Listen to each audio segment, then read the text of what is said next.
عن انس رضی اللہ تعالی عنہ ان رجلا من اهل البادیہ اسمه ظاہر كان يهدي للنبي صلى الله عليه وسلم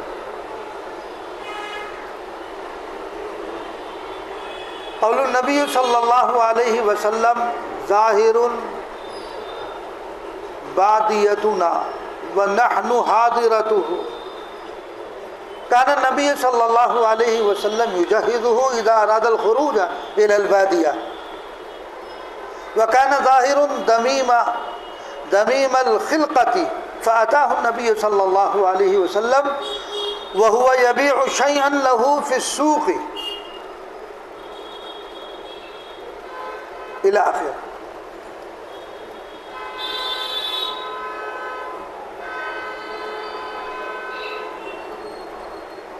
ابھی جو روایت پڑھی گئی ہے حضرت انس رضی اللہ تعالیٰ ایک واقعہ بیان فرماتے ہیں کہ نبی کریم صلی اللہ علیہ وسلم کے پاس ایک شخص آیا کرتا تھا جو گاؤں کا رہنے والا تھا، دیہاتی، بادیہ کا معنی دیہات کے بھی آتا ہے، تو دیہات کا رہنے والا بڑا سادہ سیاہ فام، لیکن نبی کریم صلی اللہ علیہ وسلم کو اس سے بڑی محبت تھی، اور وہ رسول اللہ صلی اللہ علیہ وسلم کے پاس آیا کرتا تھا. اس کا نام تھا ظاہر بن حرام الاشجعی. یہ بدر میں شہید ہوئے، یعنی گویا کہ بدری صحابہ میں سے. تو ایک مرتبہ کا واقعہ ہے، نبی کریم صلی اللہ علیہ وسلم بازار سے گزر رہے تھے اور یہ وہاں اپنا سامان بیچ رہے تھے. تو نبی کریم صلی اللہ علیہ وسلم کی نظر ان پر پڑی.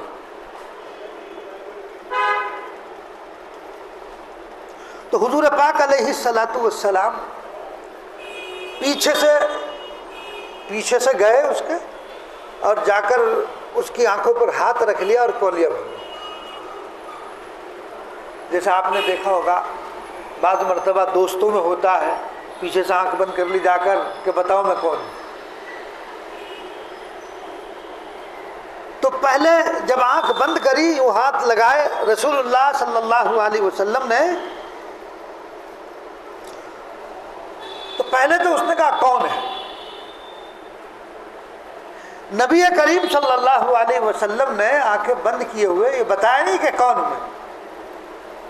انہوں نے محسوس کر لیا، یا حضور پاک علیہ الصلاۃ والسلام کے یہ کہنے کے بعد آپ صلی اللہ علیہ وسلم نے آنکھوں پر ہاتھ رکھا اور یہ فرمایا من یشتری منی ھذا العبد،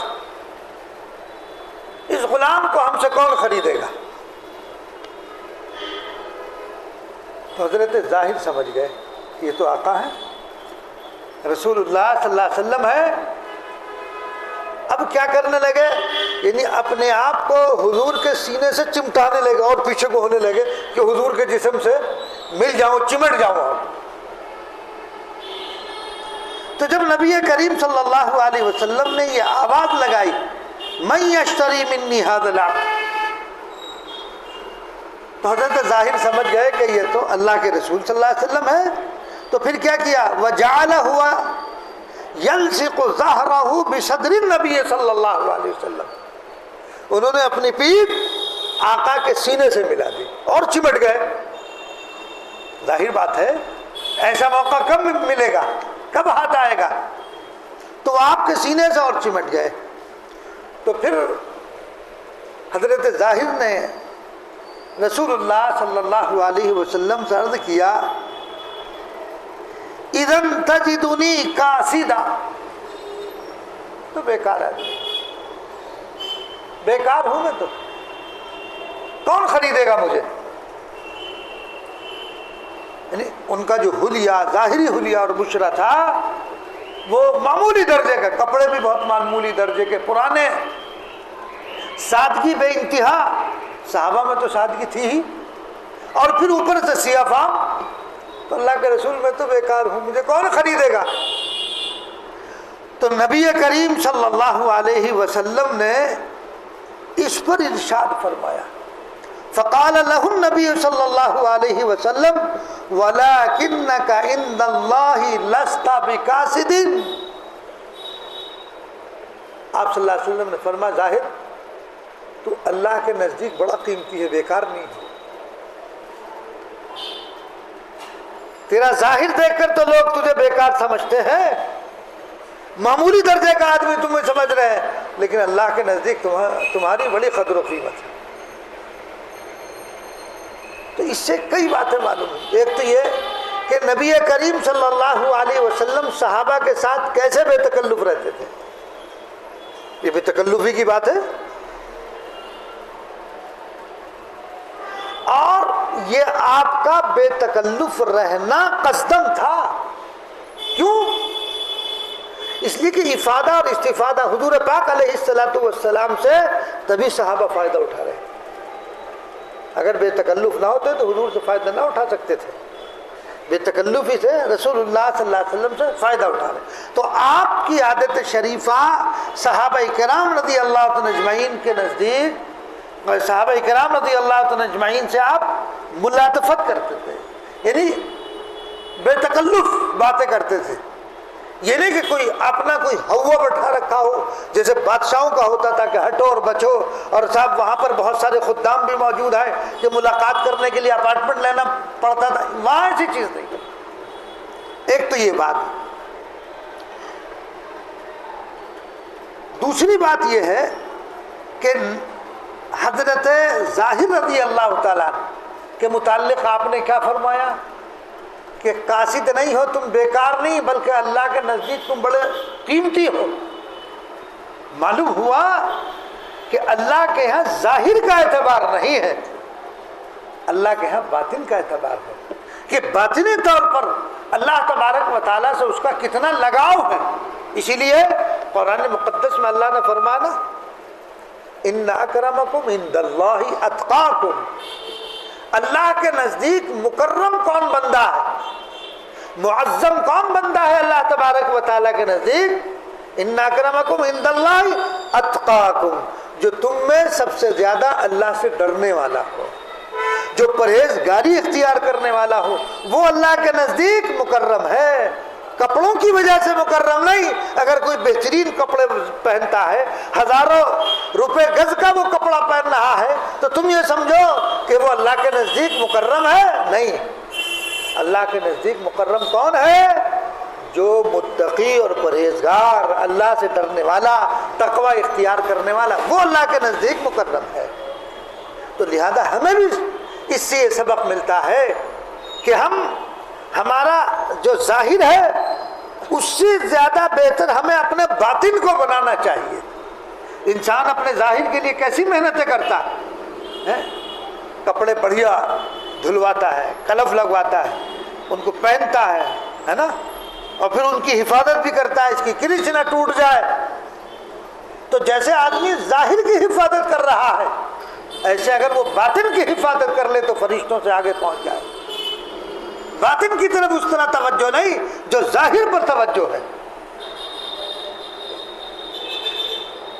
حسن صورت چند روزہ، حسن سیرت مستقل، اس سے خوش ہوتی ہیں آنکھیں، اس سے خوش ہوتا ہے دل۔ یہ ظاہری ٹیپ ٹاپ، یہ ظاہری حسن اور ظاہری جو ہے یہ دکھاوا، یہ تو سب یہ در حقیقت یہ اللہ کو پسند نہیں ہے، بلکہ اللہ کو پسند کیا ہے؟ تمہاری جو باطنی کیفیت ہے، اللہ تو وہ دیکھنا چاہتا ہے۔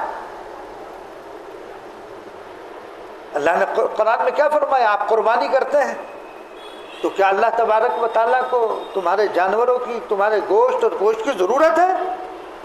لن ینال اللہ لحومها ولا دماؤها ولکن ینالہ التقوی۔ اللہ نے کیا فرمایا؟ اللہ کو تمہارا خون اور تمہارا گوشت اور گوشت نہیں پہنچتا ہے، بلکہ جو تمہارے دل کا تقوی ہے، تم نے کس نیت سے یہ کام کیا ہے؟ اللہ کو راضی کرنے کے لیے یا لوگوں کو دکھلانے کے لیے؟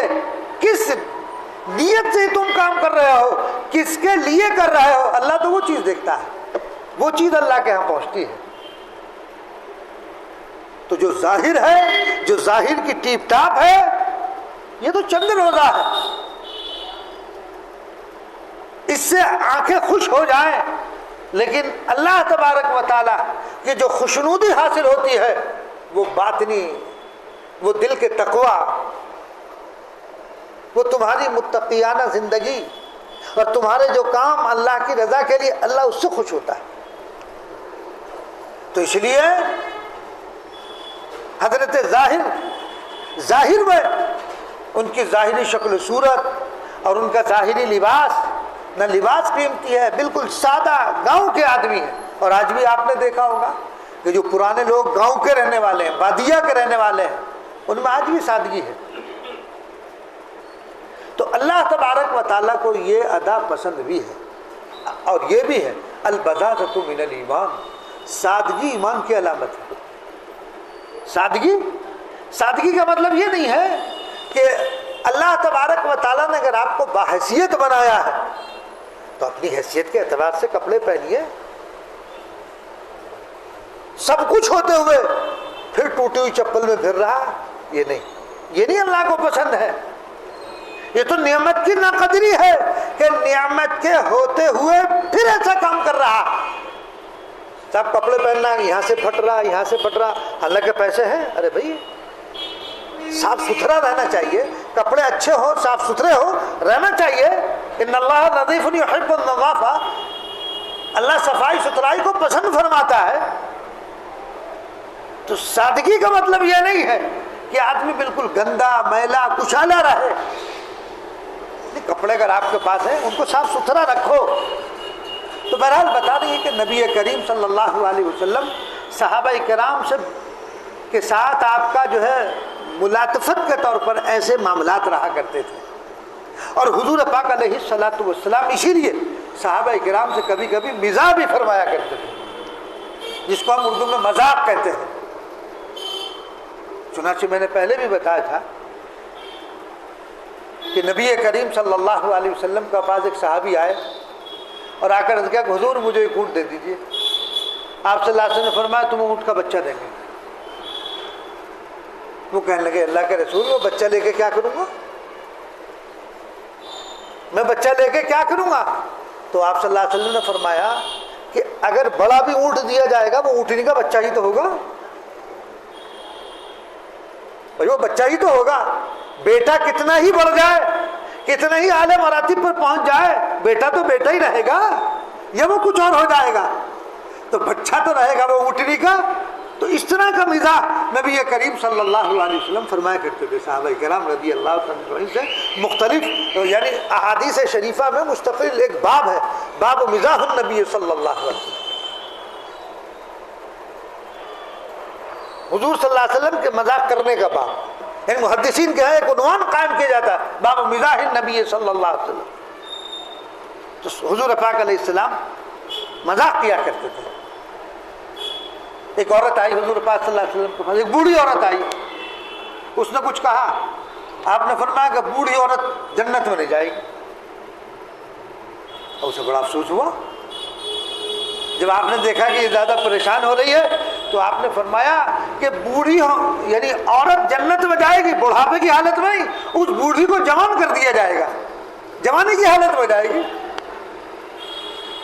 یعنی یہ وہ مزاح ہے جس میں کوئی خلاف واقعہ بات نہیں ہے، حقیقت پر مبنی ہے۔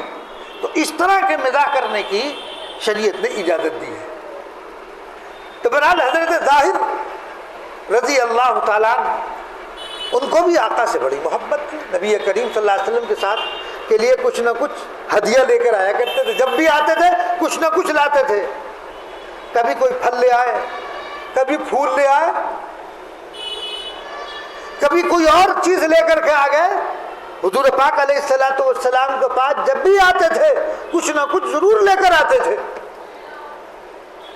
تو اس سے یہ بھی بات معلوم ہوئی کہ جب اپنے بڑے کے پاس جائے، کسی اللہ والے کے پاس جو نائبین انبیاء ہیں، تو کچھ نہ کچھ جب ملاقات کے لیے جائے تو ہدیہ لے کر جانا چاہیے. اور حضور پاک علیہ الصلوۃ والسلام بڑی خوشی سے قبول فرما لیتے تھے، چونکہ سادہ، بالکل سادہ آدمی. آج بھی گاؤں میں سادگی ہے، اب وہ پہلی والی سادگی تو گاؤں میں آج نہیں رہی.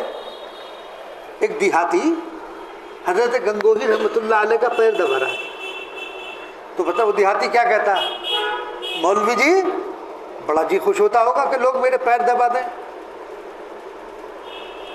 کیا کہا اس دیہاتی نے کہ مولوی جی بڑا جی خوش ہو رہا ہوگا کہ لوگ میرے پیر دبا رہے ہیں، میں اتنا بڑا ہوں. تو حضرت گنگوہی رحمۃ اللہ نے فرمایا بھائی تمہارے دبانے سے آرام ملتا ہے. تھانوی رحمۃ اللہ نے فرمایا بڑی، اس گاؤں والے نے بڑی گہری بات کہی کہ اگر انسان پیر دبا رہا ہے اور اس کے دل میں یہ ہے کہ میں اتنا بڑا آدمی ہوں کہ لوگ میرے پیر دبا رہے، کبر اور بڑائی اس کے اندر آ رہی ہے، تو یہ تو غلط ہے. تو حضرت نے کیا جواب دیا؟ بھائی تمہارے دبانے سے راحت مل رہی، آرام مل رہا. تو وہ گاؤں والا کیا کہہ رہا پتا؟ وہ گاؤں والا کہہ رہا ہاں تب تو تھارے لیے جائز ہے. کتنا سمجھدار تھا گاؤں والا بھی. تو بہرحال یہ گاؤں والے ہوتے بڑے سیدھے ہیں، بات جو کہنی ہوتی ہے وہ کہہ دیتے ہیں. حضرت مفتی مظفر حسین صاحب علیہ رحمہ کے پاس جمعہ کے دن مجلس ہوتی تھی حضرت کی، تو ایک دیہاتی آیا، کہنے لگا مولوی جی. تو حضرت فرمایا جی، کہ جی مجھے تعویذ دے دو. اب حضرت اس سے مزاح کرنے لگے. بات اجی مولوی جی دیکھو تو ہنسی مذاق تو میرے سے کرو مت، مجھے جانا بھی جلدی سے، مجھے تعویذ دے دو. تو وہ جو ان کا لہجہ ہے وہ سادگی پر مبنی ہے، نہیں کہ وہ کچھ توہین کر رہا ہے، وہ سادگی پر مبنی ہے. تو پھر حضرت نے اس کو جلدی سے تعویذ دیا. تو بہرحال ایسے ہوتے ان گاؤں والوں میں سادگی ہوتی ہے، دل میں ان کے کوئی بات نہیں ہوتی ہے، جو بات کہنی ہوتی ہے صاف کہہ دیتے ہیں. تو بہرحال اور حضرت ظاہر رضی اللہ تعالیٰ بدری صحابی میں سے ہیں، اور بدری صحابی کے لیے تو جنت کی بشارت ہے. تو بالکل سادہ ظاہری اعتبار سے تو معلوم یہ بات بھی ہوئی کہ ظاہر سے کسی کا فیصلہ مت کرو جلدی سے، اس کے ظاہر کو دیکھ کر ایک دم اس پر حکم نہ لگاؤ. ہو سکتا ہے باطنی طور پر اس کا اللہ سے کیا رابطہ ہو، کچھ پتہ نہیں، نہ آپ کو پتہ نہ مجھے پتہ. تو اس لیے حکم لگانے میں جلدی نہیں کرنی چاہیے آدمی کو. ایک واقعہ میں نے پڑھا تھا شاہ عبد العزیز صاحب رحمۃ اللہ علیہ کے واقعات میں، کہ دلی میں قحط ہو گیا، بارش نہیں ہو رہی. تو لوگ گئے کہ حضرت دعا کر دیجئے بارش ہو جائے. حضرت نے فرمایا کہ دعا تو کر دوں گا، بارش نہیں ہونے کی.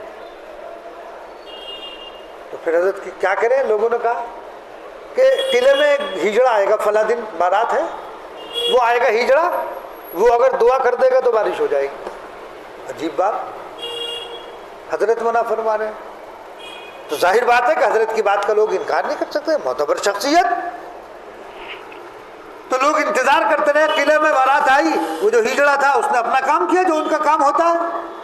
جب وہ سب سے فارغ ہو گیا، حضرت نے یہ بھی فرمایا تھا کہ دیکھو وہ انکار کرے گا لیکن چھوڑنا نہیں جب تک دعا نہ کر دے. کوئی بات نہیں، وہ آیا، اس کو جو کام کرنا تھا وہ کرا. اب وہ چلنے لگا تو انہوں نے گھیر لیا، کہنے لگے بارش نہیں ہو رہی، دعا کر دیجیے. کہنے لگے بھائی تم دیکھ لے رہے میں کہاں سے آ رہا ہوں، میں دعا کر دوں کہ ہاں جی دعا کر دیں.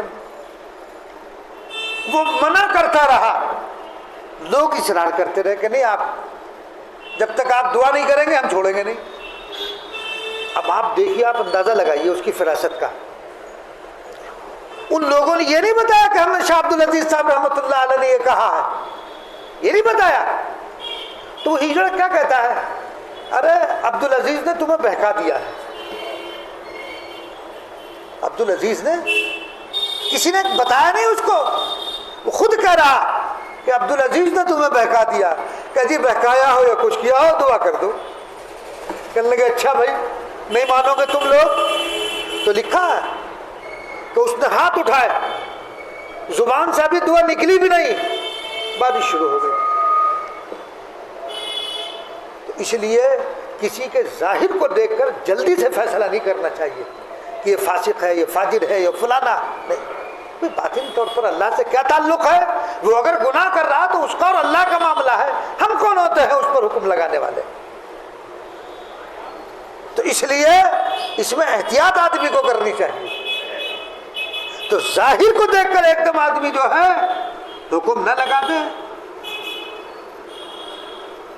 اس لیے کہ احادیث شریفہ میں بھی آتا ہے نا، بعض لوگ پراگندہ بال پراگندہ حال ہوتے ہیں، لیکن ان کا تعلق اللہ سے اتنا گہرا ہوتا ہے کہ اگر وہ اللہ پر قسم کھا لیں کسی چیز کے متعلق تو اللہ ویسا ہی کر دیتا ہے۔ چنانچہ روایت میں ایک واقعہ آتا ہے کہ ایک شخص نے ایک کا دانت توڑ دیا۔ اب حکم یہ ہے کہ اگر کوئی کسی کا دانت توڑ دے تو قصاصاً اس کا دانت توڑا جائے گا، دانت توڑا جائے گا اس کا۔ حکم یہ تھا کہ اس کا بھی دانت توڑا جائے۔ نبی کریم صلی اللہ علیہ وسلم کے سامنے واقعہ آیا، ایک صحابی تھے، انہوں نے کہا اللہ کی قسم اس کا دانت توڑا نہیں جائے گا، حضور کے سامنے، یعنی اس پختگی سے کہا، اس یقین کے ساتھ کہا۔ تو ہوا کیا؟ مسئلہ یہ ہے کہ اگر دانت توڑ دیا یا قتل کر دیا تو وارثین کو یہ حق ہے کہ اس کو معاف بھی کر دیں۔ تو جس کا دانت توڑا گیا تھا اس کی بہن آئی، یعنی اس کے جو ورثہ تھے وہ آئے، انہوں نے کہا ہم دانت نہیں توڑتے، ہم نے معاف کر دیا۔ تب نبی کریم صلی اللہ علیہ وسلم نے فرمایا بعض اللہ کے بندے ایسے ہوتے ہیں کہ ظاہری حلیہ ان کا ایسا ہے، لیکن وہ اللہ پر قسم کھا لے کسی چیز کے متعلق تو اللہ ویسے ہی کر دیتا ہے۔ تو انہوں نے قسم کھا لی تھی ان کا دانت نہیں ٹوٹے گا، یعنی ان کا مقصود نعوذ باللہ یہ نہیں تھا کہ حضور کی کوئی توہین کر رہے ہو، نہیں، توہین مقصود نہیں، حضور کا مقابلہ مقصود نہیں۔ وہاں کب یہ ذہن میں سوال آنے لگے؟ اللہ کے رسول صلی اللہ علیہ وسلم نے فرمایا ایسے ہوتے ہیں بعض بندے قسم کھا لے تو اللہ تعالیٰ ویسے ہی کر دیتا ہے، ظاہر ان کا دیکھیں گے تو کچھ بھی نہیں۔ تو اس لیے جلدی سے انسان کو یہ فیصلہ نہیں لینا چاہیے کہ آدمی ایسا۔ تو حضرت ظاہر رضی اللہ تعالیٰ عنہ بھی، ان کا جو ظاہر تھا وہ بھی ایسے ہی سادہ قسم کا، کپڑے بھی ایسے ہی، اور پھر مزید یہ کہ رنگ کالا، لیکن کیسے بلند پایا کی شخصیت، بدری صحابی، بدر میں شہید ہوئے ہیں، بدری صحابی، اور پھر نبی کریم صلی اللہ علیہ وسلم کیا فرما رہے ہیں؟ آپ اللہ کے نزدیک بیکار نہیں ہے، اللہ کے نزدیک تو قیمتی ہیں آپ۔ تو ہم سب کو بھی چاہیے کہ ہم اللہ کے نزدیک قیمتی بننے کی کوشش کریں، کریں گے انشاءاللہ۔ اللہ تعالیٰ مجھے بھی آپ کو بھی عمل کرنے کی توفیق عنایت فرمائے۔ اللہم صلی علی سیدنا و نبینا و مولانا محمد عبدہ و رسولہ ربنا ظلمنا انفسنا وان لم تغفر لنا وترحمنا لنکونن من الخاسرین۔ اے اللہ ہمارے گناہوں کو معاف فرما، خطاؤں کو درگزر فرما، ہم سب پر رحم اور کرم اور عافیت کا معاملہ فرما۔ اے اللہ ہمیں دین پر استقامت نصیب فرما، ہر برائی سے ہماری حفاظت فرما، پورے عالم میں امن و امان کا معاملہ فرما، ہمارے ملک میں بھی امن کا، عافیت کا، سکون کا معاملہ فرما۔ اے اللہ جو دنگے اور فساد ہو رہے ہیں اے اللہ ان تمام کو دور فرما دے، عافیت کا معاملہ فرما دے۔ جتنے حاضرین یہاں پر موجود ہیں ان کے دلوں میں جو جائز مقاصد ہیں آپ علیم اور خبیر ہے، ہر ایک کے جائز مقصد میں کامیابی عطا فرما، جو پریشان حال ہیں ان کی پریشانیوں کو دور فرما۔ اے اللہ جو کاروباری اعتبار سے پریشان حال ہیں یا جو مقروض ہیں، جن کے ذمے قرضے ہیں، اے اللہ ان کی ادائیگی کی غیب سے صورتیں مہیا فرما دے۔ اے اللہ ہمارے اس کہنے اور سننے کو قبول فرما لے۔ رب کریم ہماری